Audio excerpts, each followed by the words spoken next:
Það er gert hann gífurlega sterkur sigur hérna á Íslandsmeisturunum. Svona hlýtur að vera sáttur eftir þetta? Já, mjög sáttur.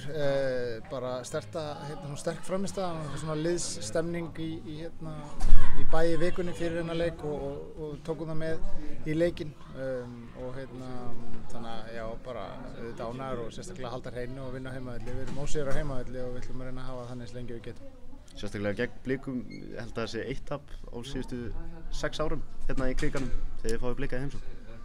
Já, við og mér sem leikmanni hefur oftast gengið vel gegn Breiðablik og þú veist, við bara fórum í grunngildin, það er að vinna innvíginn okkar og vinna seinni boltana og bara komum með kraft og stemningu í þessa frábæru mætingu sem var hérna í Krikanum í kvöld, og það dró okkur allavega það að við unnum leikinn 2-0. Það segir kannski svolítið mikið um stemninguna að Amat Faka fékk gult spjald fyrir að fagna útsparki en undir lok leiks. Já, pirrandi að fá gult spjald fyrir það. Hann var eitthvað sparkað í annan þegar hann skila boltanum á velli og við höfum talað um það að við fögnum öllu, hvort sem það er tackling, stóðsetting eða mark en við látum líka hvern annan heyra það þegar það svo ber undir. Þannig að hann er búinn að vera frábær í síðustu leikjum og leiðir með fínu fordæmi. Eftir svolítið hæga byrjun á tímabilinu, núna 3 sigrar í síðustu 4 leikjum, hvað finnst þér að hafa breyst? Ég bara halda ró og trúa á því sem við erum að gera. Ég meina, fyrstu leikir voru mjög sérstakir. Við erum að spila 3. heimaleikinn núna, loksins í 8. umferð.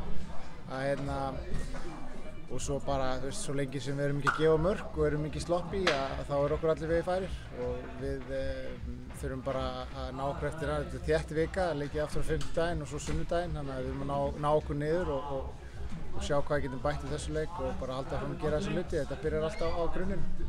Sterkt, Kjartan Kári greinilega kominn í gang, 2 stóðstíkir í dag. Já, Kjarri er bara frábær og þetta, þú veist, og var algjörlega magnaður í fyrra og þú veist, það er ýmislegt sem fylgir því, auka pressa og mikið umtal og svo framvegis og það er oft tvöfaldað á hann og hann er sparkaði niður og það er þá sem að menn sína úr hverju gerðir og mér fannst það ekki taka neitt alltaf langa tíma. Hann er búinn að vera geggjaður og mun halda frá að vera geggjaður fyrir FH.